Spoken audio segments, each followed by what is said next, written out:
দেখো, তোমরা যারা এইটে পড়ো তাদের অনেকেরই জারণ বিজারণের ধারণা বেশ কঠিন লাগে। আজকে আমি তোমাদের জারণ এবং বিজারণ খুব সহজে বুঝিয়ে দেব।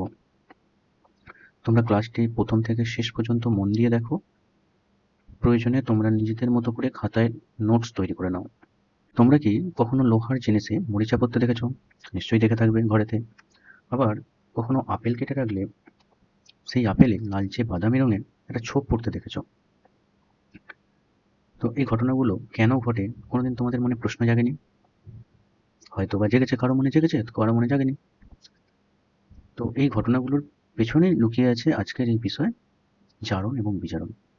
আজকে এই ক্লাসে আমি তোমাদের কি কি শেখাবো, এই জারণ এবং বিজারণের সনাতন এবং ইলেকট্রনীয় মতবাদ সম্পর্কে ধারণা দেব, আর জারক পদার্থ এবং বিজারক পদার্থ সম্পর্কে শেখাবো। তাহলে কি কি শেখাবো বললাম? এক হচ্ছে জারণ ও বিজারণের সনাতন ও ইলেকট্রনীয় মতবাদ।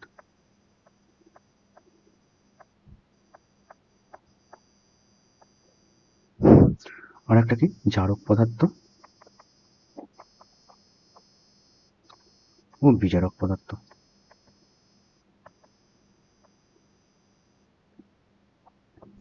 প্রথমে আমি তোমাদের সনাতন মতবাদের ধারণাটা দিই। তো তারপরে ইলেকট্রনীয় মতবাদের ধারণাটা দেবো। ইলেকট্রনীয় মতবাদের ধারণাটা কিন্তু খুব ইন্টারেস্টিং জিনিস, যদি বুঝতে পারো তো। তাহলে লেখো সনাতন মতবাদ।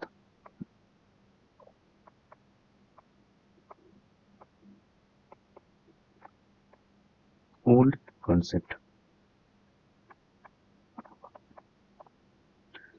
সনাতন মতবাদের জারণ সম্পর্কে প্রথমে জানাবো, তারপরে বিজারণ সম্পর্কে জানাবো।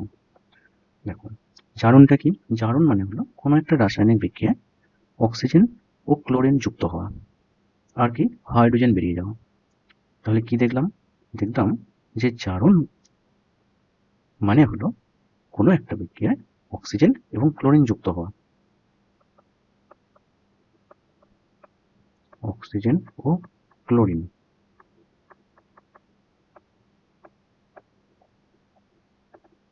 যুক্ত হওয়া, আর কি? আর হাইড্রোজেন বেরিয়ে যাওয়া।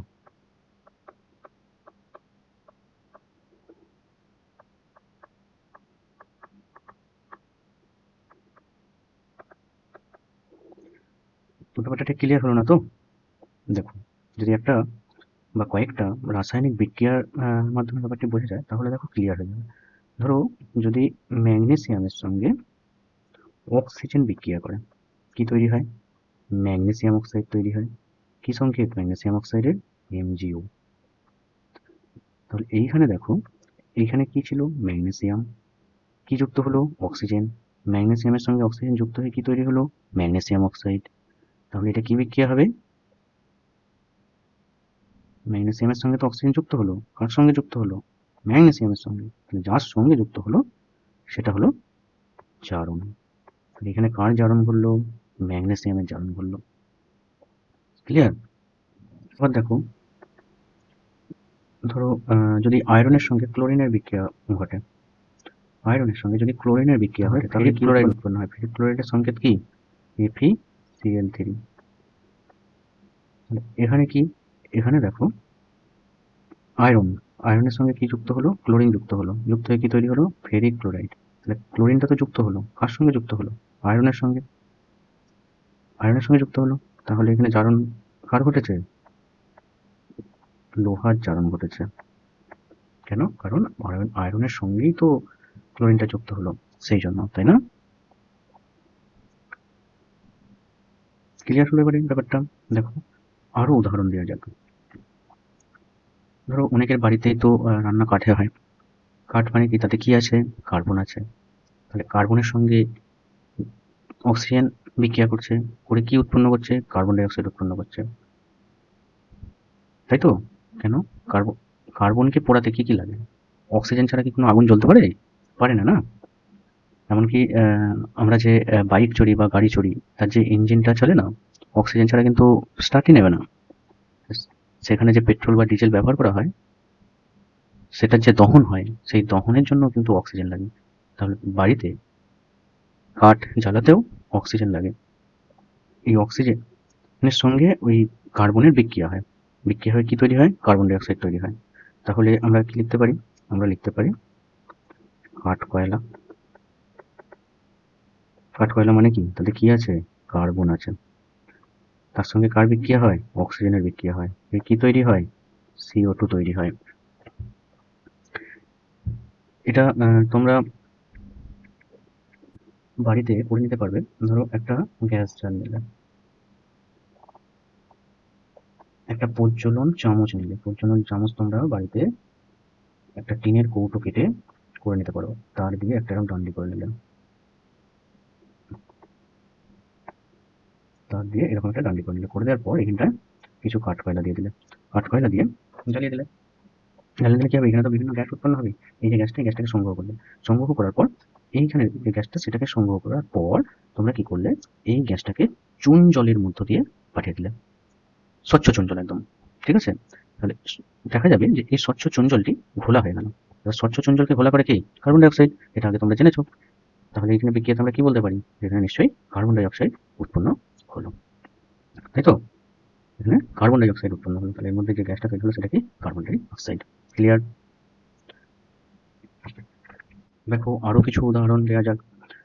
ধরো তুমি হলুদ রঙের সালফার নিয়েছো, সালফার গুঁড়ো নিয়েছো হলুদ রঙের, এর সঙ্গে তুমি অক্সিজেনের বিক্রিয়া করিয়েছো। অর্থাৎ তুমি সালফারকে বায়ুর মধ্যে পোড়াচ্ছ। পোড়ালে কি উৎপন্ন হবে? যে গ্যাসটা উৎপন্ন হবে সেটা হচ্ছে সালফার ডাই অক্সাইড। এই গ্যাস একটা তীব্র ঝাঁঝালো গন্ধযুক্ত গ্যাস। তাহলে এখানে কি হলো? এখানেও দেখো সালফারের সঙ্গে অক্সিজেনের যুক্ত হলো। সালফারের সঙ্গে অক্সিজেন যুক্ত হলো, যুক্ত হয়ে কি তৈরি করলো? সালফার ডাই অক্সাইড গ্যাস তৈরি করলো। আর অক্সিজেন যুক্ত হওয়া মানে কি? জারণ। এখানে তাহলে কার জারণ করলো? সালফারের জারণ করলো। ক্লিয়ার? আবার দেখবে অনেক সময় তো দাবানল সৃষ্টি হয় বনেতে, তাহলে সেখানেও তো অক্সিজেনকে যুক্ত হতে হয় না? তো সেখানেও কিন্তু এই জারণ প্রক্রিয়াই ঘটে। ক্লিয়ার? আবার দেখো আমরা যে খাদ্য খাই, সেই খাদ্য একদম সরলতম উপাদান, সেই খাদ্যের যে সরলতম একদম উপাদান, সেটা কি হয়? শ্বসন প্রক্রিয়ার মাধ্যমে জারিত হয়। জারিত হয়ে শক্তি উৎপন্ন হয়। এটা তোমরা জীবনবিজ্ঞানে পড়েছো যে গ্লুকোজ জাতীয় খাদ্য আমাদের প্রশ্বাস প্রক্রিয়ার মাধ্যমে গৃহীত অক্সিজেনের দ্বারা জারিত হয়ে শক্তি উৎপন্ন করে। তাহলে সেখানেও কি জারণ ঘটছে? হ্যাঁ, নিশ্চয়ই ঘটছে, কারণ ওখানেও তো অক্সিজেন ঢালছে। ক্লিয়ার? আবার দেখো তোমাদের বইয়েতে একটা ভালো উদাহরণ দেওয়া আছে। দেখবে পেরেক তিনটে গ্লাসে পেরেক রেখেছে। পেরেকগুলো কিন্তু, যে গ্লাস তিনটি আছে সেই গ্লাস তিনটিতে পেরেকগুলো আলাদা আলাদা অবস্থায় রাখা হয়েছে। দেখো একটি ছবির সাহায্যে ব্যাপারটিকে আমি তোমাদের বুঝিয়ে দিচ্ছি। তিনটে গ্লাস এখানে নেওয়া যাক।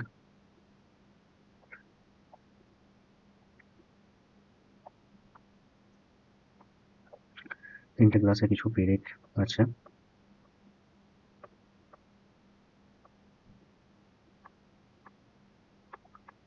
প্রথম গ্লাসে পেরেকগুলোকে এমনি জাস্ট নর্মালি রেখে দেওয়া হয়েছে সাধারণ বায়ুতেই। দ্বিতীয় গ্লাসে কি করা হয়েছে? জল রেখে দেওয়া হয়েছে, কিন্তু এমনি সাধারণ জল রেখে দেওয়া হয়েছে। আর তৃতীয় গ্লাসে কি করা হয়েছে? গরম জল রেখে দেওয়া হয়েছে। মানে এই গ্লাসে এখানে কি আছে? এখানে আছে সাধারণ জল, এখানে কি আছে? গরম জল, এখানে আছে গরম জল বা ফোটানো জল বলতে পারো, একই ব্যাপার। আর এখানে হচ্ছে সাধারণ জল। আর কি করা হয়েছে? এই যে দ্বিতীয় এবং তৃতীয় গ্লাসে মোমের আস্তরণ দিয়ে দেওয়া হয়েছে একদম গ্লাসের জলের ওপরেতে। হালকা মোমের আস্তরণ দেওয়া হয়েছে যাতে বাইরের বায়ুর সঙ্গে কোনো রকম সংস্পর্শ না থাকে। ক্লিয়ার? এবার দেখা যাবে যে এই প্রথম যে গ্লাসটি ছিল, প্রথম গ্লাসে পেরেকটি সামান্য মূর্ছে ধরছে, এবং মূর্ছে ধরার প্রক্রিয়াটা খুব ধীরে ধীরে। কেন? তার কারণ হলো বাতাসে আছে কি? জলীয় বাষ্প আর অক্সিজেন। এই বাতাসের জলীয় বাষ্প এবং অক্সিজেনের সাহায্যে প্রথম গ্লাসে যে পেরেকটা আছে তাতে ধীরে ধীরে মূর্ছে পড়ছে। এবারে দ্বিতীয় ক্লাসে তাকে সাধারণ জল নেওয়া হয়েছিল। সাধারণ জলে কি থাকে, কিছুটা পরিমাণ অক্সিজেন দ্রবীভূত অবস্থায় থাকে। ফলে দেখা যাবে যে এই দ্বিতীয় ক্লাসের যে লোহাগুলো ছিল অর্থাৎ পেরেকগুলো ছিল তাতে সামান্য মরচে ধরেছে। মরচে ধরার পর সামান্য পরিমাণ মরচে ধরার পর তাতে মরচে ধরা বন্ধ হয়ে গেছে। কিন্তু তৃতীয় ক্লাসের যে পেরেকগুলো আছে তাতে দেখা যাবে একটুও মরচে ধরেনি। কেন? তার কারণ হিসাবে বলা যায় যে এই গরম জল নেওয়া হলো। গরম জলে কি ছিল? ওতে তো কোনো অক্সিজেন ছিল না, কারণ গরম করার ফলে অক্সিজেনটা চলে গেছিল। আর এখানে তো মোমের আস্তরণ দিয়ে দেওয়া হয়েছে। ফলে কি হচ্ছে, বাইরের বায়ুর সঙ্গেও এর কোনো সংস্পর্শ নেই। ফলে দেখা যাবে তৃতীয় ক্লাসে মরচে ধরেই নি। তাহলে এখান থেকে আমরা কি জানলাম? মরচে ধরার জন্য কি চাই? শুধু জল চাই? না। শুধু অক্সিজেন চাই? না। জল এবং অক্সিজেন দুটোই চাই। জলও চাই, আবার অক্সিজেনও চাই। এবার দেখো, শুধু যে মৌলের সঙ্গেই অক্সিজেন যুক্ত হবে তা কিন্তু নয়, যৌগের সঙ্গে অক্সিজেন যুক্ত হতে পারে। তো সেক্ষেত্রেও জারণ হবে। একটা উদাহরণ দেখো, যেমন দেখো carbon monoxide. Carbon monoxide CO, 2CO plus O2 কি তৈরি হয়ে যায়? 2CO2। এখানে কি দেখো, এখানে ছিল কটা অক্সিজেন? একটা। এখানে কটা অক্সিজেন হয়ে গেছে? দুটো। অর্থাৎ এখানে কিন্তু একটা অক্সিজেন যুক্ত হয়েছে। তাহলে একটা অক্সিজেন যুক্ত হওয়া মানে কি? জারণ। তাহলে এখানে কার জারণ ঘটলো? কার্বন মনোক্সাইডের জারণ ঘটলো। ক্লিয়ার? দেখো, এক্ষেত্রে এতক্ষণ আমরা কি কি শিখলাম? যে অক্সিজেন এবং ক্লোরিন যুক্ত হওয়া মানে জারণ। কিন্তু ওখানে প্রথমেতে আমি কি বলেছিলাম? যে জারণ মানে অক্সিজেন এবং ক্লোরিন শুধু যুক্ত হওয়া নয়, হাইড্রোজেন বেরিয়ে যাওয়া, সেটাও মানে জারণ। তাহলে একটা উদাহরণের সাহায্যে ব্যাপারটি দেখো। ধরো H2S গ্যাস নেওয়া হয়েছে, হাইড্রোজেন সালফাইড। হাইড্রোজেন সালফাইডের গন্ধ কেমন বলো তো? পচা ডিমের মতো। তার সঙ্গে ক্লোরিন গ্যাসের বিক্রিয়া করেছ। করার পর কি উৎপন্ন হবে? হাইড্রোক্লোরিক অ্যাসিড উৎপন্ন হবে। আর কি উৎপন্ন হবে? সালফার অধক্ষিপ্ত হবে। এখানে দেখো, এই যে হাইড্রোজেন সালফাইড থেকে সালফারটা আলাদা হয়ে গেছে। এর মানে কি? হাইড্রোজেনটা নিশ্চয়ই বেরিয়ে গেছে। এখান থেকে হাইড্রোজেন বেরিয়ে গেছে বলেই তো এখানে সালফারে পরিণত হয়েছে, তাই না? তাহলে এক্ষেত্রে জারণ কার হলো? হাইড্রোজেন সালফাইডের জারণ হলো। কেন? কারণ এখান থেকে হাইড্রোজেন বেরিয়ে গেছে, আর হাইড্রোজেন বেরিয়ে যাওয়া মানে জারণ। ক্লিয়ার হলো এই পর্যন্ত? এরপরে দেখো বিজারণ। জারণের ঠিক উল্টো ঘটনা। অর্থাৎ জারণে কি দেখেছিলে? অক্সিজেন ও ক্লোরিন যুক্ত হওয়া। কিন্তু এখানে দেখবে অক্সিজেন ও ক্লোরিন বেরিয়ে যাওয়া। অক্সিজেন ও ক্লোরিন বেরিয়ে যাওয়া।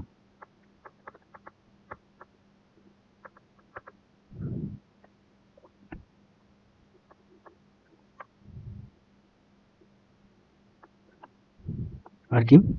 আর ওখানে কি দেখেছিলে? অর্থাৎ জারণে কি দেখেছিলে? হাইড্রোজেন বেরিয়ে যাওয়া। তাহলে এইখানে দেখবে হাইড্রোজেন যুক্ত হওয়া।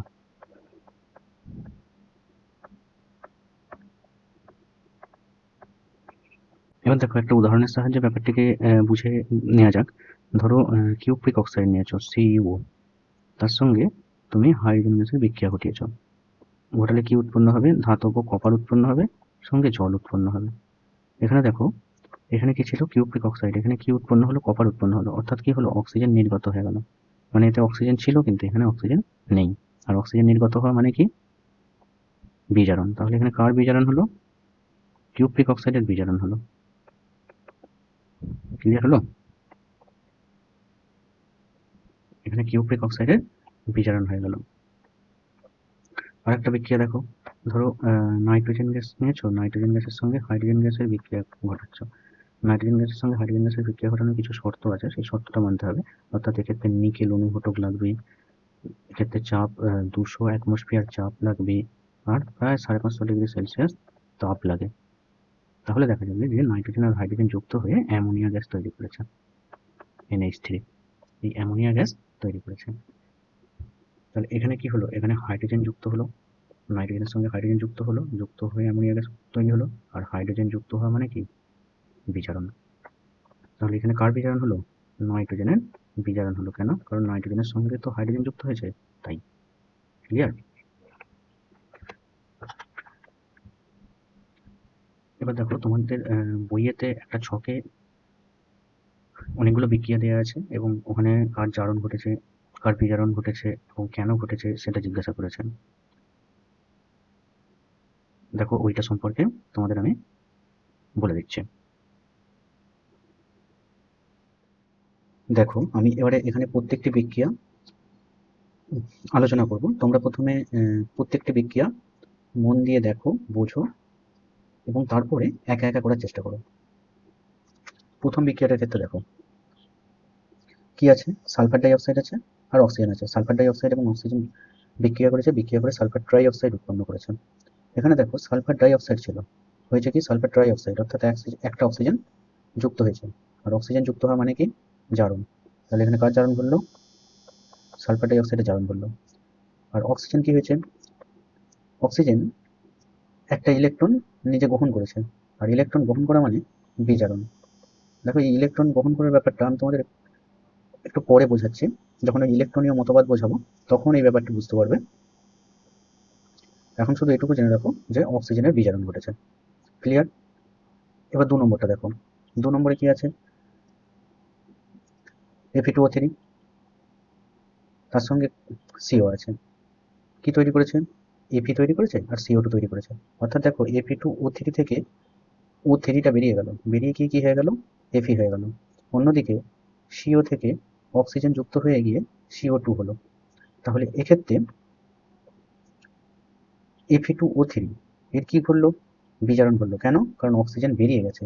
অক্সিজেন বেরিয়ে যাওয়া মানে কি বিজারণ। আর এখানে কি হলো, সিও, সিওর সঙ্গে কি হয়েছে, অক্সিজেন যুক্ত হয়েছে। অক্সিজেন যুক্ত হওয়া মানে কি জারণ। এক্ষেত্রে সিওর জারণ ঘটেছে। ক্লিয়ার? 3 নম্বরটায় আসো। 3 নম্বরটায় কি বলছেন, জেডএনও জিঙ্ক অক্সাইড, তার সঙ্গে কি আছে কার্বন যুক্ত হয়েছে। কি তৈরি করেছে, জিঙ্ক এবং কার্বন মনোক্সাইড। এখানে জেডএনও থেকে জেডএন হয়েছে, অর্থাৎ অক্সিজেন অপসারণ হয়েছে। অক্সিজেন অপসারণ মানে কি বিজারণ, অর্থাৎ জেডএনও বিজারণ হয়েছে। কার্বনের সঙ্গে অক্সিজেন যুক্ত হয়ে কি তৈরি হয়েছে, কার্বন মনোক্সাইড তৈরি হয়েছে। তাহলে এখানে কার্বনের কি ঘটেছে, জারণ ঘটেছে। ক্লিয়ার? এবার দেখো FeCl3, ফেরিক ক্লোরাইড, তার সঙ্গে H2S হাইড্রোজেন সালফাইড যুক্ত হয়েছে, যুক্ত হয়ে তৈরি করেছে FeCl3, 2HCl সঙ্গে সালফার। এখানে দেখো এই যে H2S থেকে H2টা বেরিয়ে গেছে, বেরিয়ে কি তৈরি হয়েছে সালফার। আর হাইড্রোজেন অপসারণ মানে কি, হাইড্রোজেন অপসারণ মানে জারণ। অর্থাৎ এক্ষেত্রে যদি এই বিক্রিয়াটির ক্ষেত্রে দেখো তাহলে কি হয়েছে, হাইড্রোজেন অপসারণ হয়েছে। আর হাইড্রোজেন অপসারণ মানে কি জারণ, অর্থাৎ H2S এর জারণ ঘটেছে। H2S এর জারণ ঘটেছে। আর এইটার ক্ষেত্রে দেখো কি হয়েছে, এখানে লেখাটা একটুখানি ভুল হয়েছিল, এটা FeCl2 হবে, FeCl2। তাহলে দেখো FeCl3 ছিল, হয়েছে 2, অর্থাৎ ক্লোরিন বেরিয়ে গেছে, অর্থাৎ ক্লোরিনের অপসারণ হয়েছে। আর ক্লোরিন অপসারণ মানে কি, ক্লোরিন অপসারণ মানে কি বিজারণ, অর্থাৎ এর কি হয়েছে বিজারণ হয়েছে। ক্লিয়ার? 5 নম্বরটায় আসো। 5 নম্বরে কি আছে, FeO প্লাস H2 সঙ্গে Fe প্লাস H2। তাহলে এখানে দেখো এটা তো সাফ সাফ দেখতে পাচ্ছ একদম পুরো, যে H2 এর সঙ্গে অক্সিজেন যুক্ত হয়েছে, যুক্ত হয়ে H2 হয়েছে। আর FeO থেকে অক্সিজেন বেরিয়ে গেছে, বেরিয়ে গিয়ে Fe হয়েছে। তাহলে অক্সিজেন অপসারণ মানে কি, অক্সিজেন অপসারণ মানে হলো বিজারণ। আর এখানে হাইড্রোজেনের সঙ্গে কি হয়েছে, অক্সিজেন যুক্ত হয়েছে, তাই এটা জারণ। 6 নম্বরটা চলে আসো। 6 নম্বরটা কি আছে, Fe2O3, Fe2O3 থেকে কি হয়েছে Fe হয়েছে, অর্থাৎ অক্সিজেন অপসারণ হয়েছে। অক্সিজেন অপসারণ মানে কি বিজারণ।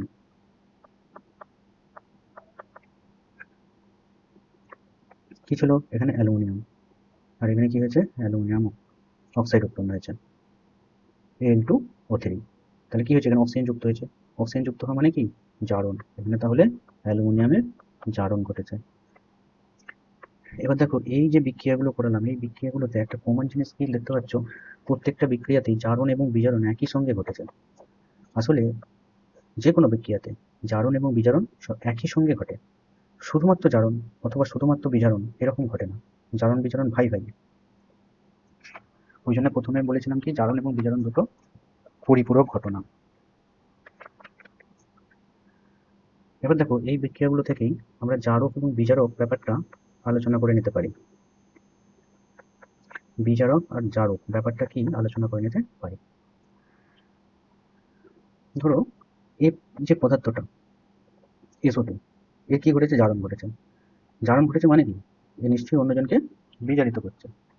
ছোট কাকে বিজারিত করছে? O2 কে। এ অন্যকে বিজারিত করছে, তাহলে এ নিজে কি? নিজেকে বলা হবে বিজারক পদার্থ। অর্থাৎ এইটিকে কি বলা হবে? বিজারক পদার্থ। মানে যে পদার্থের জারণ ঘটছে তা অন্য পদার্থকে বিজারিত করছে, তাই প্রথম যে পদার্থটা, অর্থাৎ এই যে পদার্থটা, এটাকে বলা হবে বিজারক পদার্থ। আবার ঠিক অপরপক্ষে যে পদার্থের বিজারণ ঘটছে সে অন্যজনকে জারিত করছে, তাহলে এ নিজে কি হবে? এ নিজে হবে জারক পদার্থ। কি হবে? জারক পদার্থ। ক্লিয়ার? তার মানে এখান থেকে কি বুঝতে পারলে? যে যে যার বিজারণ ঘটছে সে জারক, যার জারণ ঘটছে সে বিজারক পদার্থ, যার বিজারণ ঘটছে সে জারক, যার জারণ ঘটছে সে বিজারক। তাহলে এখান থেকে তুমি এখানে কি লিখতে পারো? এটা এ বিজারিত হয়েছে মানে কি পদার্থ? জারক পদার্থ। এ জারিত হয়েছে মানে কি পদার্থ? বিজারক পদার্থ।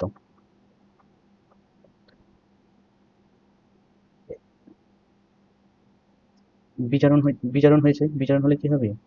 জারক পদার্থ। আর জারণ হলে বিজারক পদার্থ। তাহলে এখানে কার্বন, কার্বন কি হবে? বিজারক পদার্থই হবে। কার্বন কি হবে? বিজারক পদার্থই হয়ে যাবে। ঠিক একইভাবে এবার তো বাকিগুলো করে ফেলতে পারবে। এখানে FeCl3, এ কি হয়েছে? FeCl3 বিজারণ হয়েছে মানে কি পদার্থ? এটা জারক পদার্থ। H2S কি হয়েছে? জারণ হয়েছে, তার মানে কি পদার্থ? বিজারক পদার্থ। ঠিক একইভাবে পরেরটা দেখো, Fe সরি FeO কি হয়েছে? বিজারণ ঘটেছে। বিজারণ হওয়া মানে কি পদার্থ? জারক পদার্থ। কেন? কারণ অন্যজনকে জারিত করেছে। কাকে জারিত করেছে? H2 কে জারিত করেছে। তাহলে H2 কি পদার্থ? বিজারক পদার্থ। কেন? কারণ এ অন্যকে বিজারিত করেছে। ক্লিয়ার? পরেরটা দেখো, Fe2O3 কি ঘটেছে? বিজারণ ঘটেছে মানে এটা কি পদার্থ? জারক পদার্থ। এর এর কি ঘটেছে? এর জারণ ঘটেছে মানে এ কি পদার্থ? বিজারক পদার্থ। ক্লিয়ার হলো? তাহলে দেখো এখানে কি বললাম? জারক এবং বিজারক সম্পর্কে সমস্ত কিছু জানতে পারবে। কিন্তু একটা জিনিস খেয়াল করো, যে শুধুমাত্র অক্সিজেন বা ক্লোরিন যুক্ত হওয়া বা অপসারিত হওয়া বা হাইড্রোজেন যুক্ত হওয়া বা অপসারিত হওয়া, এই সব থেকে কি জারণ আর বিজারণ বিক্রিয়া সব ব্যাখ্যা করা সম্ভব হচ্ছে? হচ্ছে না, না? যেমন প্রথম বিক্রিয়াটা ব্যাখ্যা করা তো সম্ভব হয়নি। সেই জন্য জারণ এবং বিজারণের ইলেকট্রনীয় মতবাদ বা আধুনিক ধারণাটা আমাদের জানতে হবে। এরপরে তোমরা হেডিং করো জারণ বিজারণের ইলেকট্রনীয় মতবাদ। দেখো, ইলেকট্রনীয় মতবাদটা জানার আগে তোমাদের এটা জানা অত্যন্ত জরুরি যে স্বাভাবিক অবস্থায় যে কোনো পরমাণুতে প্রোটন সংখ্যা এবং ইলেকট্রন সংখ্যা সমান থাকে। কিরকম ব্যাপারটা? ধরো আমি সোডিয়াম পরমাণু ধরছি। সোডিয়াম পরমাণুর পরমাণু ক্রমাঙ্ক কত? পরমাণু ক্রমাঙ্ক হলো 11। পরমাণু ক্রমাঙ্ক মানে কি? পরমাণুতে উপস্থিত প্রোটন সংখ্যা, অর্থাৎ প্রোটন সংখ্যা কত? 11। প্রোটন সংখ্যা 11। 11 যদি প্রোটন সংখ্যা হয় তাহলে ইলেকট্রন সংখ্যা কত হবে? 11ই হবে। ইলেকট্রন সংখ্যা 11। এবারে প্রোটনের আধান কি? ধনাত্মক। ইলেকট্রনের আধান কি? ঋণাত্মক। তাহলে কি দেখলাম এখানে? যে +11 প্রোটন সংখ্যা, ইলেকট্রন সংখ্যা কি? -11। তাহলে এই দুটোকে যদি যোগ করা যায় তাহলে কত আসবে বলতো? 0 আসবে। এবারে যদি এই সোডিয়াম পরমাণু দুটো ইলেকট্রন বর্জন করে, সোডিয়াম পরমাণু দুটো ইলেকট্রন বর্জন করলো, বর্জন করলে কি হবে? কটা ইলেকট্রন ছিল এতে? 11টা ছিল। দুটো ইলেকট্রন বর্জন করে দিচ্ছে, তাহলে কত হয়ে গেল? 9 হয়ে গেল। মাইনাসটা কেন দিলাম? কারণ ইলেকট্রনের আধান হচ্ছে ঋণাত্মক, তাই মাইনাস দিলাম। যেহেতু দুটো ত্যাগ করে দিয়েছে তাই 11টা থেকে 9টা হয়ে গেছে। কিন্তু প্রোটন, প্রোটন সংখ্যা তো আগে 11টাই ছিল, এখনো 11টাই আছে, কিন্তু ইলেকট্রন সংখ্যা এখন 9টা হয়ে গেছে। এবারে এই দুটোকে যদি যোগ করো তাহলে কত আসবে? দেখো +2 আসছে। অর্থাৎ যদি ইলেকট্রন বর্জন করে দেওয়া হয় তাহলে পরমাণু ধনাত্মক আয়ন হয়ে যায়। যেহেতু দুটো ইলেকট্রন ত্যাগ করেছে তাই এর আধান হয়ে যাবে +2। ক্লিয়ার এই পর্যন্ত? যদি ইলেকট্রন গ্রহণ করত তাহলে কি হতো? ইলেকট্রন সংখ্যা ইলেকট্রন সংখ্যা বেড়ে যেত প্রোটন সংখ্যার চেয়ে। তখন কি হয়ে যেত? ঋণাত্মক হয়ে যেত। তখন এখানটায় ঋণাত্মক হয়ে যেত। ক্লিয়ার না নট ক্লিয়ার? যেমন ধরো আমি একটা উদাহরণ দিচ্ছি, ধরো ক্লোরিন। ক্লোরিন ক্লোরিনের পরমাণু ক্রমাঙ্ক কত? 17, অর্থাৎ প্রোটন সংখ্যা কত? 17। তাহলে ইলেকট্রন সংখ্যা কত হবে? আমি পি সংখ্যা লিখছি, পি সংখ্যা, পি সংখ্যা মানে প্রোটন সংখ্যা 17। ইলেকট্রন সংখ্যা মানে ই সংখ্যা লিখছি, কত? ইলেকট্রন সংখ্যাও 17। প্রোটনের আধান কি? ধনাত্মক, তার মানে কত? +17। ইলেকট্রনের আধান কি? ঋণাত্মক, তাই এটা -17। তাহলে এর পরমাণু কি হলো? এর নিস্তড়িত হয়ে গেল। এ দুটো যোগফল কত? 0। কিন্তু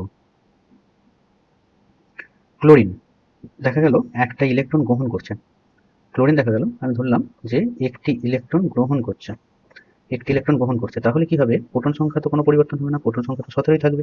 কিন্তু ইলেকট্রন সংখ্যা 17 থেকে বেড়ে 18 হয়ে যাবে। যেহেতু ইলেকট্রনের আধানটি মাইনাস, তাই এখানে আমি মাইনাস বসিয়ে দিলাম। এবার দেখো এই দুটোর যদি যোগ করো কত আসবে? -1 আসবে। অর্থাৎ তখন কি হয়ে যাবে? Cl- আয়ন তৈরি হবে। এই পর্যন্ত ক্লিয়ার হয়েছে? এটা যদি ক্লিয়ার হয়ে থাকে, এরপরে দেখো জারণ জিনিসটা কি সেইটা সম্পর্কে বলি। দেখো জারণ, হেডিং করো জারণ।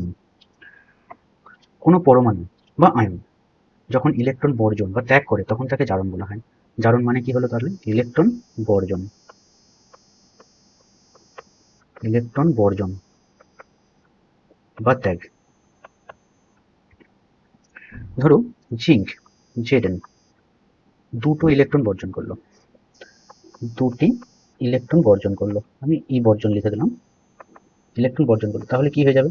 ইলেকট্রন যদি বর্জন করে তাহলে ধনাত্মক আয়ন তৈরি হবে।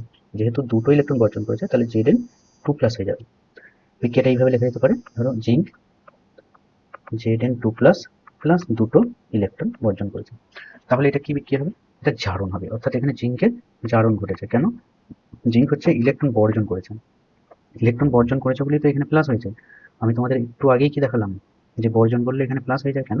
কারণ ইলেকট্রন বর্জন করলে পরমাণুতে প্রোটন সংখ্যা বেড়ে যায়। আর স্বাভাবিক অবস্থায় কি হয়? যতগুলো প্রোটন থাকে ইলেকট্রনও ততগুলোই থাকে, কিন্তু প্রোটনের আধান ধনাত্মক, ইলেকট্রনের আধান ঋণাত্মক। যেহেতু ইলেকট্রন ত্যাগ করে দিচ্ছে তাহলে প্রোটনের সংখ্যা বেড়ে যাবে, তাই এটি ধনাত্মক আধান বা ধনাত্মক আয়ন তৈরি হবে। ক্লিয়ার? এবারে বিজারণটা কি দেখো, লেখো বিজারণ। এটা কি? এটা কোনো পরমাণু বা আয়ন যখন ইলেকট্রন গ্রহণ করে, এখানে কি হবে? ইলেকট্রন গ্রহণ। ইলেকট্রন গ্রহণ হলে তখন সেটাকে বলা হবে বিজারণ। একটা উদাহরণ দেখো, ধরো Cu2+, এ কি করলো? দুটো ইলেকট্রন গ্রহণ করলো, গ্রহণ করলে কি হয়ে গেল? Cu পরমাণুতে পরিণত হলো। Cu2+ এটা কি ছিল? আয়ন ছিল।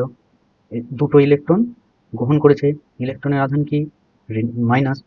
তাহলে যেহেতু এখানে 2+ ছিল, আবার এখানে দুটো ইলেকট্রন গ্রহণ করেছে, তার মানে 2+ আর 2- কি হয়ে গেল? এই দুটো উঠে যাবে, উঠে গিয়ে Cu পরমাণুতে পরিণত হবে। তাহলে এটা কি হলো? এটা হলো বিজারণ বিক্রিয়া। কিভাবে মনে রাখবে? এটা মনে রাখার কৌশল কি? যে জারণ কি বিজারণ কি কিভাবে মনে রাখবে? দেখো, মনে রাখবে বিজারণ মানে বিবেচনা করে গ্রহণ। দেখো ট্রিক্স, বিজারণ মানে হলো বিবেচনা করে গ্রহণ। অথবা কি? অথবা মনে রাখবে বর্জন মানে বিজারণ নয়, বর্জন মানে বিজারণ নয়। দেখো এই জিনিসটা কিন্তু খুব গুলিয়ে যায় পরীক্ষা হলে, সেই জন্য মনে রাখার জন্য আমি এই ট্রিক্সটা বলে দিলাম যে বর্জন মানে বিজারণ নয়, আর সরি বিজারণ মানে বিবেচনা করে গ্রহণ। ক্লিয়ার? এবার দেখো তোমাদের বইয়েতে একটা উদাহরণ দেওয়া আছে যে কপার সালফেট অর্থাৎ তুঁতের জলীয় দ্রবণে একটা পেরেক ডুবিয়ে রেখে দিয়েছে। একটা পাত্র এঁকে নিলাম, কি আনলাম? এটা পাত্র আনলাম। এই প্রান্তে আমি কপার সালফেটের জলীয় দ্রবণ নিয়ে নিয়েছি। কপার সালফেট কি আছে এতে, CuSO4 আছে, কপার সালফেট অর্থাৎ তুঁতের জলীয় দ্রবণ আছে। এবারে আমি এখানে একটা পেরেক রেখে দিলাম। ক্লিয়ার? কিসের পেরেক? লোহার পেরেক রেখে দিলাম।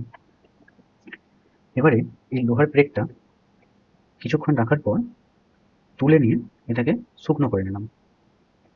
শুকনো করলে দেখা যাবে যেটুকু অংশ, পেরেকটার যেটুকু অংশ জলীয় দ্রবণে ডুবেছিল, যেটুকু অংশ এই জলীয় দ্রবণে ডুবেছিল, সেটুকু অংশ লালচে বাদামি একটা আস্তরণ করেছে।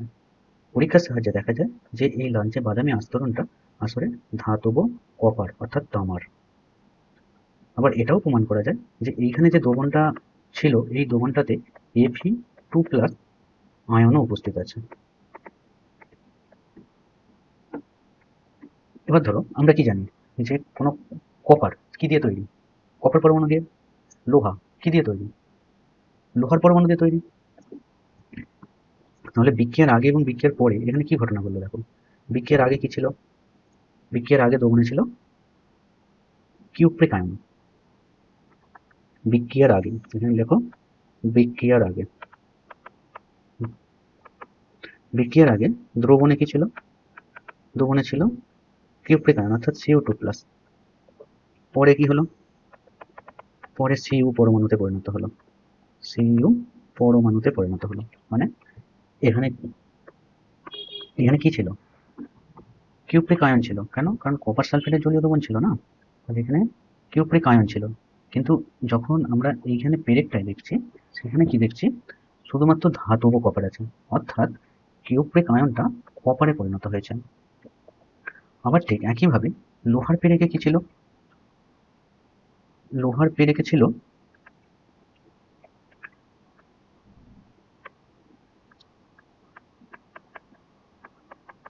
লোহার পেরেকে ছিল Fe পরমাণু। কিন্তু পরে কি হয়ে গেল? Fe2+ হয়ে গেল। কোথায় হয়ে গেল Fe2+টা? Fe2+টা দেখো এইখানে হয়ে গেল, অর্থাৎ দ্রবণে Fe2+ আয়ন চলে এলো। ক্লিয়ার? তাহলে এখানে সামগ্রিক বিক্রিয়াটা কি ঘটলো দেখো। যদি এইটাকে দেখো, দেখো কি হলো না, Cu2+ ছিল। Cu2+ কি করেছে? দুটো ইলেকট্রন গ্রহণ করেছে। দুটো ইলেকট্রন গ্রহণ করে Cu তে পরিণত হয়েছে। আবার এই বিক্রিয়াটার ক্ষেত্রে দেখো Fe ছিল, Fe থেকে Fe2+ হয়েছে, সঙ্গে দুটো ইলেকট্রন ত্যাগ করেছে। ক্লিয়ার? তোমাদের মনে রাখতে হবে যে কোনো রাসায়নিক বিক্রিয়াতে ইলেকট্রন সৃষ্টি বা ধ্বংস হতে পারে না। সেই জন্য কি হবে? কোনো বিক্রিয়ার আগে এবং পরে মোট ইলেকট্রন সংখ্যা বা চার্জ সবসময় সমান হবে। সেগুলো কি করতে হয়? সেগুলো হচ্ছে সমীকরণের নির্দিষ্ট দিকে প্লাস চিহ্ন দিয়ে শুধু ইলেকট্রনটাকে লেখা হয়। যেমন দেখো এইখানটায় কি হয়েছে? দুটো প্রোটন বেশি ছিল, সেই জন্য দুটো ইলেকট্রন দিয়ে দেওয়া হয়েছে। তাহলে দেখো সমান হয়ে গেল এটা। এদিকেও দেখো পরমাণু সমান হয়ে গেল। এদিকে কি হয়েছে? এখানে কি ছিল? প্রোটন বেশি ছিল, সেখানে দুটো ইলেকট্রন এই দিকে দিয়ে দেওয়া হয়েছে, যেখানে কি হলো এই দিকেও মোট ইলেকট্রন সংখ্যা এবং এই দিকেও মোট ইলেকট্রন সংখ্যা সমান হয়ে গেল। ক্লিয়ার? আবার একটা জিনিস দেখো, সবসময় যে পরমাণু বা তার থেকে তৈরি হওয়া আয়নের মধ্যে ইলেকট্রন দেওয়া নেওয়া করবে সেরকমটাও কিন্তু নয়। এরকমটাও হতে পারে যে কম ধনাত্মক আয়ন সে ইলেকট্রন ত্যাগ করলো, ত্যাগ করে বেশি ধনাত্মক আয়ন বা মূলক গঠন করলো। দেখো কি জিনিসটা আমি লিখছি, দেখো ধরো কম ধনাত্মক আয়ন,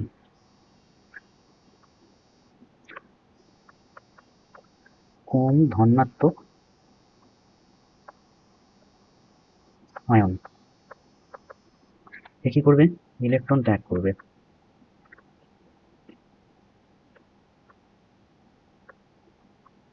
ইলেকট্রন ত্যাগ ত্যাগ করে কি হবে? বেশি ধনাত্মক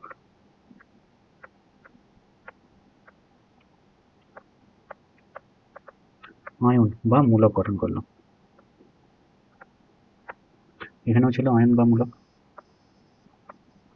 দেখো ব্যাপারটা ক্লিয়ার হলো না? একটা উদাহরণের সাহায্যে ব্যাপারটাকে দেখো, তবে বুঝতে পারবে।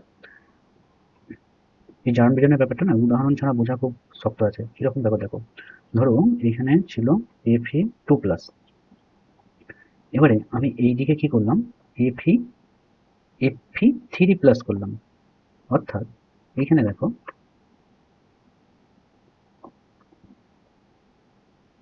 একটা বেড়ে গেল, অর্থাৎ 2+ থেকে 3+ হয়ে গেল। কেন হলো?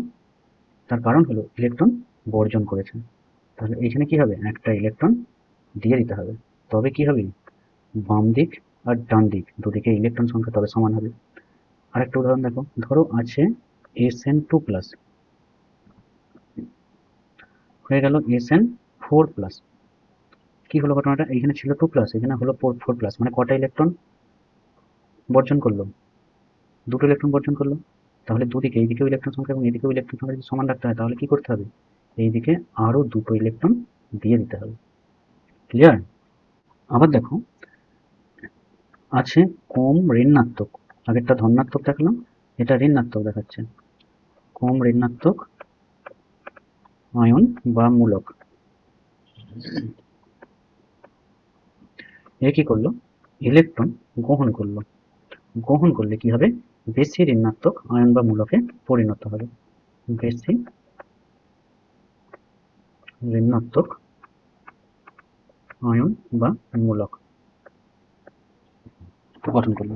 দেখো একটা উদাহরণ কি, ধরো O- ছিল, এ কি করলো, একটা ইলেকট্রন গ্রহণ করলো, গ্রহণ করলে কি তৈরি হয়ে যাবে, O2- হয়ে যাবে। আগে ছিল কি, O-, O-, একটা ইলেকট্রন গ্রহণ করলো, ইলেকট্রন গ্রহণ করা মানে কি, ঋণাত্মক আধানের মানটা বেড়ে যাওয়া, তাই এখানে 2- হয়ে গেল।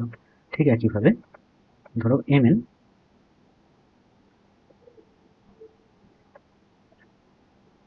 Mn O4, এখানে ছিল মাইনাস, কি হলো, ইলেকট্রন একটা গ্রহণ করলো, গ্রহণ করলে কি হবে, O4 2- হয়ে গেল। ক্লিয়ার? ক্লিয়ার এই পর্যন্ত? এবার দেখো তোমাদের বইয়েতে দেখবে একটা ছক দেওয়া আছে, ওই ছকে ইলেকট্রন তত্ত্বের সাহায্যে কার জারণ কার বিজারণ ঘটেছে সেটা বলতে বলেছে। তাহলে বিক্রিয়াগুলো লিখে নেওয়া যাক আগে, তারপরে তোমাদের ওইগুলো আমি বলে দিচ্ছি।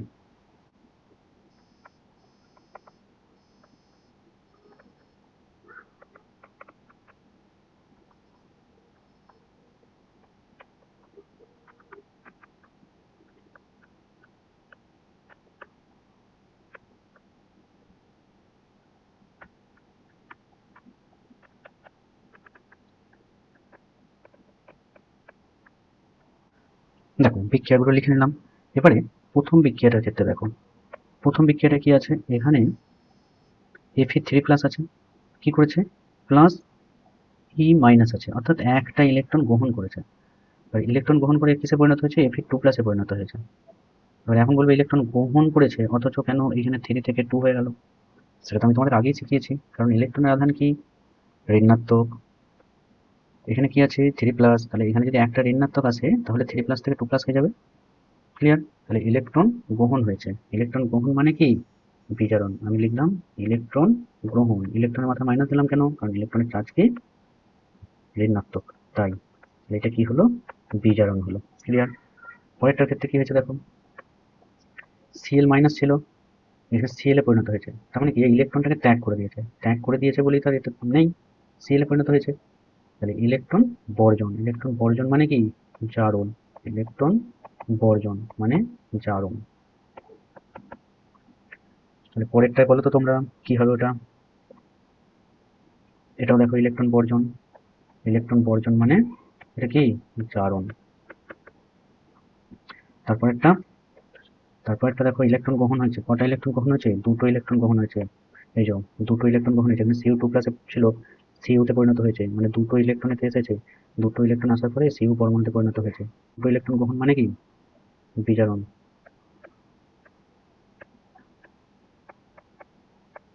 এটা কি, বিজারণ হলো। ক্লিয়ার হয়েছে এই পর্যন্ত? আরো কিছু উদাহরণ দিচ্ছি তোমাদের, দেখো ধরো তুঁতের জলীয় দ্রবণ নিয়েছো, তুঁতের জলীয় দ্রবণ, দুটো পাত্র এখানে নেওয়া যাক।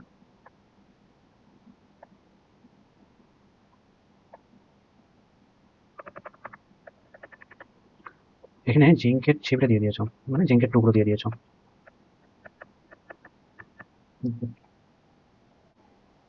মানে তুঁতের জলীয় দ্রবণে কয়েকটা জিঙ্কের টুকরো দিয়ে দিয়েছো। কিছুক্ষণ পর কি দেখবে যে জিঙ্কের টুকরো রূপালী বা ধূসর রঙের একটা লালচে বাদামি রঙের ছোপ পড়ে যাবে এইখানেতে। ক্লিয়ার? তাহলে এখানে এই যে জিঙ্কের উপরে যে আস্তরণটা পড়লো সেটা কার? জিঙ্কের উপরে এখানে যে জিঙ্ক আছে, জিঙ্কের ছিবড়ে দিয়েছিলে না, তাহলে জিঙ্কের উপরে যে আস্তরণটা পড়লো সেটা কার পড়লো? ধাতব কপারের পড়লো অবভিয়াসলি। কেন? কারণ এইখানে জলীয় দ্রবণটায় কি নেওয়া হয়েছিল? CuSO4 নেওয়া হয়েছিল, কপার সালফেট নেওয়া হয়েছিল। এইগুলো কি? এগুলো জিঙ্ক। এইখানে কি হলো? এইখানে দেখা গেল যে ধাতব কপারের আস্তরণ দেখা গেল। আর এর মধ্যে কি পেলে? এই দ্রবণটার মধ্যে জিঙ্ক আয়ন পেলে। ক্লিয়ার? দেখো বিক্রিয়াটা কি ঘটনাটা ঘটেছে দেখো এবার। ধরো জিঙ্ক ছিল, তুমি তো জিঙ্কের টুকরো নিয়েছিলে, সে কিসে পরিণত হলো? Zn2+ পরিণত হলো, সঙ্গে কি করলো? দুটো ইলেকট্রন ত্যাগ করলো। আর একটা কি ঘটনা ঘটলো? এখানে যে কপার ছিল, কপার, এখানে তো কপার সালফেট ছিল, কপার সালফেটের জলীয় দ্রবণ ছিল তো না? কপার সালফেটের জলীয় দ্রবণে কি থাকবে? কপার আয়ন থাকবে, Cu2+ আয়ন থাকবে। এ কি করবে? দুটো ইলেকট্রন গ্রহণ করবে, গ্রহণ করে Cu তে পরিণত হবে। বোঝা গেল ব্যাপারটা? দেখো আবার বলছি, যখন পরীক্ষাটি করতে শুরু করলে তখন এখানে কি নিয়েছিলে? জিঙ্ক নিয়েছিলে। এখানে কি ছিল? শুধু ধাতব জিঙ্ক, তাই এখানে জিঙ্ক। কিন্তু বিক্রিয়ার পরে কি দেখা গেল? এই দ্রবণের মধ্যে জিঙ্কের আয়ন দেখতে পেলে। ক্লিয়ার? বিক্রিয়া শুরু করার সময় কি নিয়েছিলেন? কপার আয়ন ছিল। কেন? কারণ কপার সালফেটের জলীয় দ্রবণ নিয়েছিলেন, আর জলীয় দ্রবণে তো আয়ন থাকবে। কিসে পরিণত হলো? ধাতব কপারে পরিণত হলো। ওই ধাতব কপারটাই জিঙ্কের গায়ে আস্তরণ রূপে জমা হলো। তাহলে এখানে সেই বিক্রিয়াগুলো লিখেছি আমি। তাহলে এখানে কোনটার জারণ ঘটলো, কোনটা বিজারণ ঘটলো সেটা বলো। এইটার জারণ ঘটলো আর এটা বিজারণ ঘটলো। সম্পূর্ণ বিক্রিয়াটি কি হবে? Zn+CuSO4 থেকে ZnSO4+Cu। ক্লিয়ার এই পর্যন্ত?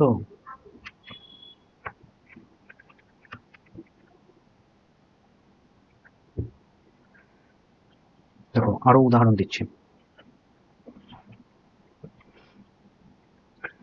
একটা বিক্রিয়া লেখো।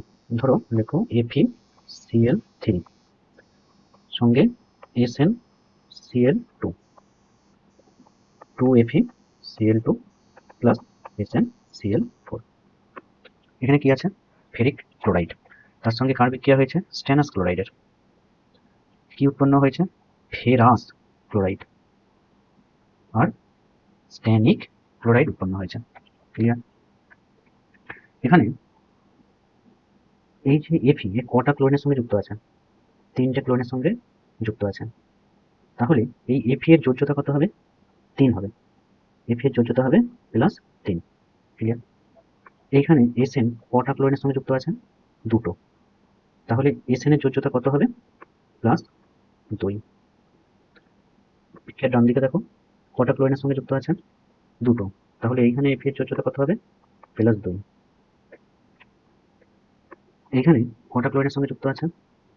4টে। তাহলে এইখানে Sn এর যোজ্যতা কত হবে? +4। ক্লিয়ার? তাহলে এইখানে দেখো, এইখানে Sn ছিল কত? +2। এখানে Sn হলো কত? +4। তাহলে কি করলো? এই ইলেকট্রন গ্রহণ করলো নাকি বর্জন করলো? বর্জন করেছে।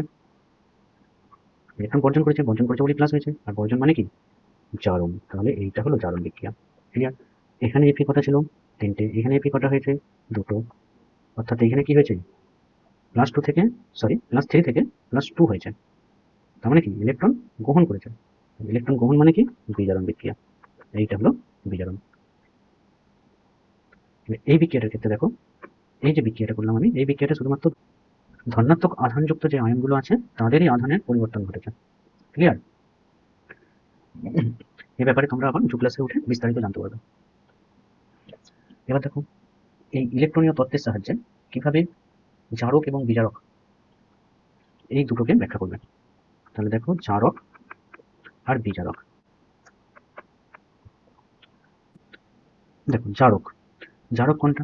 যে পদার্থ ইলেকট্রন গ্রহণ করলো, যে পদার্থ ইলেকট্রন গ্রহণ করলো, ইলেকট্রনের জায়গায় আমি শুধু E- লিখছি, গ্রহণ করলো, গ্রহণ করলো মানে কি? নিজে ইলেকট্রন গ্রহণ মানে কি? বিজারণ। তার মানে কি? গ্রহণ করলো মানে নিজে বিজারিত হলো, মানে নিজে বিজারিত হলো। তাহলে যে নিজে বিজারিত হয়, আগে কি বলেছি? সে অন্যজনকে জারিত করছে, আর অন্যজনকে জারিত করা মানে কি? সে জারক পদার্থ। অর্থাৎ এ নিজে বিজারিত হলো মানে সেই পদার্থটি কি হবে? জারক পদার্থ হবে। সেই পদার্থটি কি হবে? জারক পদার্থ হবে। আর বিজারকটা তাহলে কি হবে? যে পদার্থ ইলেকট্রন বর্জন করে নিজে জারিত হয়, ইলেকট্রন বর্জন করে নিজে জারিত হয়,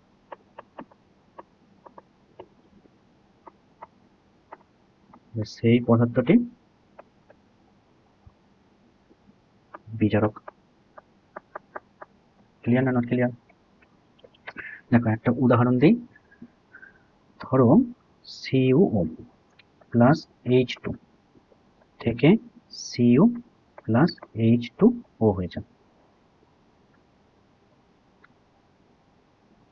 তাহলে এইখানে CuO থেকে Cu, এটা কি? বিজারণ বিক্রিয়া। H2 থেকে H2O, এটা কি? জারণ বিক্রিয়া। তাহলে এইটা কি পদার্থ হবে? জারক পদার্থ হবে। তাহলে এটা কি পদার্থ হবে? বিজারক পদার্থ হবে। বোঝা গেল? এবারে দেখো, তোমাদের বইয়েতে একটা ছক দেওয়া আছে, ওই ছকটাকে আমি ডিটেলসে আলোচনা করছি। প্রথমে ছকটাকে লিখে নেওয়া যাক। দেখো প্রথম বিক্রিয়াটার ক্ষেত্রে কিরকম দুইভাবে জিনিসটাকে ব্যাখ্যা করছি। দেখো এখানে কি ছিল? H2S, এখানে কি হয়েছে? S। তাহলে এখান থেকে এখানে কি হয়েছে? হাইড্রোজেন বেরিয়ে গেছে। আর হাইড্রোজেন বেরিয়ে যাওয়া মানে কি? জারণ। হাইড্রোজেন বেরিয়ে যাওয়া মানে জারণ। তাহলে এক্ষেত্রে কি বলতে পারি? এইটা থেকে এইটা, এটা জারণ বিক্রিয়া, অর্থাৎ এইটা জারিত হয়েছে, H2S জারিত হয়েছে। আর কি হয়েছে? এখানে দেখো FeCl3 আছে, আর এখানে কি হয়েছে? FeCl2 হয়েছে। Cl3 থেকে Cl2 হয়েছে, অর্থাৎ ক্লোরিন বর্জন হয়েছে। ক্লোরিন বর্জন মানে কি? বিজারণ। তাহলে এইখান থেকে এই বিক্রিয়াটা কি হবে? এটা হবে বিজারণ। ক্লিয়ার? এবারে এখানে জারণ বিক্রিয়া এবং বিজারণ বিক্রিয়াটা লিখতে বলেছেন। দেখো এইখানে কি আছে? H2S। H2S, এতে আয়ন থাকবে। কিসের? না সালফার আয়ন থাকবে, অর্থাৎ S2- এতে আয়ন থাকবে। আয়নটা থেকে দেখো বিক্রিয়াটা লিখে তাহলে বুঝতে পারবে। ধরো এইখানে S2- আয়ন ছিল, থেকে কি তৈরি করেছে? সালফার তৈরি করেছে। কি করে তৈরি করবে? দুটো ইলেকট্রন গ্রহণ করতে হবে, তাই দুটো ইলেকট্রন গ্রহণ করেছে। অন্যদিকে এইখানে এই যে FeCl3 ছিল, FeCl3 তে Fe3+, এইটা থেকে দুটো ইলেকট্রন গ্রহণ করে Fe2+ এ পরিণত হয়েছে। কিরকম কেসটা হলো দেখো। ধরো এইখানে কটা ক্লোরিনের সঙ্গে যুক্ত আছে? এখানটায় তিনটে ক্লোরিনের সঙ্গে যুক্ত আছে, তাহলে Fe এর যোজ্যতা কত হবে?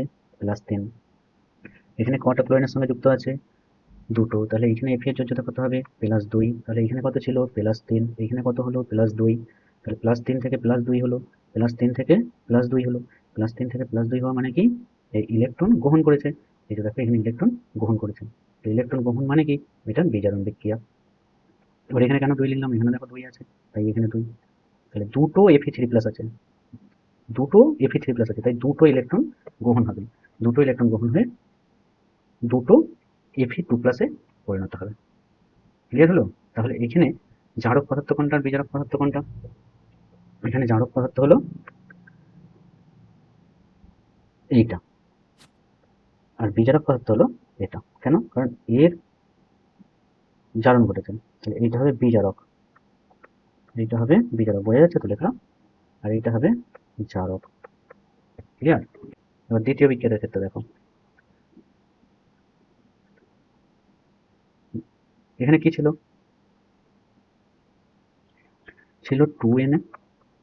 2Na কি হয়ে গেছে, এ হচ্ছে Na আয়ন তৈরি করেছে, Na আয়ন তৈরি করেছেন। তাহলে আয়ন তৈরি করা মানে কি, একে নিশ্চয়ই ইলেকট্রন বর্জন করতে হবে, ইলেকট্রন বর্জন করতে হবে। আর ইলেকট্রন বর্জন মানে কি, সে জারণ বিক্রিয়া, তাই জারণের জায়গায় এটা লিখতে হবে। আর বিজারণ, বিজারণের জায়গায় দেখো হাইড্রোজেন আছে এখানে, হাইড্রোজেন থেকে কি তৈরি হয়েছে এখানে, এইচ, দুটো এইচ মাইনাস। দেখো সোডিয়াম, সোডিয়াম তো প্লাস হয় না, সোডিয়াম তো Na মাইনাস হয় না, এগুলো তোমরা আগে শিখেছো। সোডিয়ামে দেখো কি জিনিসটা দেখো, ধরো সোডিয়াম, সোডিয়ামের প্রোটন সংখ্যা কত, 11টা, অর্থাৎ ইলেকট্রন সংখ্যা 11টা। ইলেকট্রন সংখ্যা যদি 11টা হয় তাহলে এর গঠন কেমন হবে, এগুলো তোমরা শিখেছো। প্রথম কক্ষপথে দুটো, তারপরের কক্ষপথে 8টা ইলেকট্রন থাকবে, তাহলে দুটো আর একটা 10টা, আর শেষ কক্ষপথে একটা ইলেকট্রন থাকবে। এ কি করবে, এই একটা ইলেকট্রনটা ত্যাগ করে দেবে, আর 8টা ইলেকট্রন ত্যাগ করে দিয়ে, এই একটা ইলেকট্রনে ত্যাগ করে দিয়ে Na প্লাস পরমাণুতে পরিণত হয়। ঠিক আছে, ইলেকট্রন ত্যাগ করা মানে তো প্লাসে পরিণত হওয়া, এই প্লাসে পরিণত হয়, সেই জন্য এখানে Na প্লাস হলো। ক্লিয়ার। আর এখানটায় দেখো হাইড্রোজেন, হাইড্রোজেন কি করবে, দুটো ইলেকট্রন গ্রহণ করবে, ইলেকট্রন গ্রহণ করে 2H মাইনাসে পরিণত হবে। আর ইলেকট্রন গ্রহণ করা মানে কি, সেটা বিজারণ বিক্রিয়া, বিজারণ বিক্রিয়া এটা লিখতে হবে। 3 নম্বরে দেখো, এখানে কি আছে, জিঙ্ক আছে, জিঙ্ক থেকে কি হয়েছে, জিঙ্ক সালফেট হয়েছে। জিঙ্ক থেকে যদি জিঙ্ক সালফেট হয় তাহলে এইখানে কি নিশ্চয়ই জিঙ্কের আয়ন থাকবে, এইখানে কি, এটা তো জিঙ্কের পরমাণু, এটা জিঙ্ক পরমাণু। তাহলে জিঙ্ক থেকে জিঙ্ক আয়ন তৈরি হচ্ছে, জিঙ্ক থেকে, জিঙ্ক থেকে জিঙ্ক আয়ন তৈরি হচ্ছে, অর্থাৎ Zn2+ তৈরি হচ্ছে। Zn2+ তৈরি হতে গেলে তাকে কি হতে হবে, দুটো ইলেকট্রন বর্জন করতে হবে, দুটো ইলেকট্রন বর্জন করতে হবে। আর বিজারণ বিক্রিয়ার ক্ষেত্রে কি হচ্ছে দেখো, এখানে ছিল কি CuSO4, CuSO4 এ কি হবে, কপার আয়ন থাকবে, আর এখানে কপার পরমাণুতে পরিণত হয়েছে। তাহলে ছিল কি, কপার আয়ন ছিল, তাহলে কি করবে, দুটো ইলেকট্রন গ্রহণ করবে, গ্রহণ করার পর এর Cu পরমাণুতে পরিণত হবে। ক্লিয়ার। এবার দেখো এই যে দুটো বিক্রিয়া, এই দুটো বিক্রিয়ার ক্ষেত্রে কোনটা জারক পদার্থ, কোনটা বিজারক পদার্থ, সেটা এবার তোমরা সহজেই বুঝে যাচ্ছ। এটা কি হবে, বিজারক পদার্থ, এটা কি পদার্থ, জারক পদার্থ। এখানে এটা কি হবে, বিজারক, এটা কি, জারক। কেন হলো এরকম, কারণ জারণ কার ঘটছে, জেডেনের, জেডেনের যদি জারণ ঘটে তাহলে সে তো বিজারক পদার্থ হবে। আর সিউ অর্থাৎ CuSO4 এর বিজারণ হচ্ছে, তাহলে সে জারক পদার্থ হবে। ক্লিয়ার।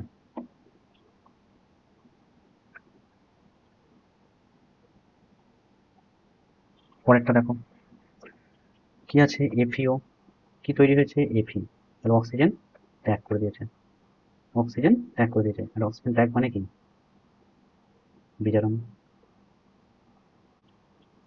আর এখানে কি হয়েছে, অক্সিজেন যুক্ত হয়েছে, অক্সিজেন যুক্ত মানে কি, জারণ। তাহলে দেখো এখানেতে কি হয়েছে, অক্সিজেন যুক্ত, আমি শুধু ও যুক্ত লিখছি, ও যুক্ত মানে কি, জারণ।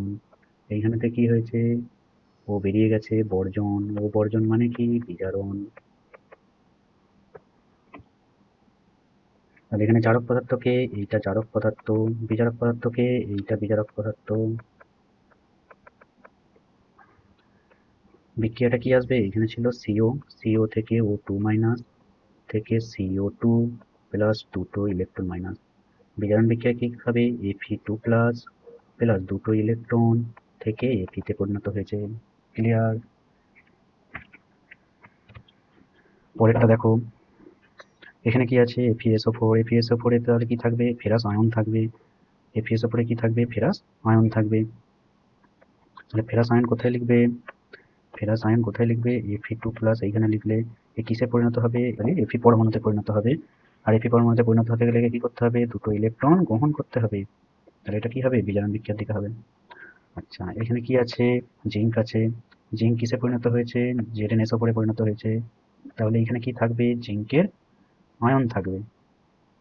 তাহলে দেখো জিঙ্কের আয়নে তৈরি হয়েছে, জিঙ্কের আয়ন কি, Zn2+ হয়, তার মানে নিশ্চয়ই কি হয়েছে, এখানে দুটো ইলেকট্রন একে বর্জন করতে হয়েছে।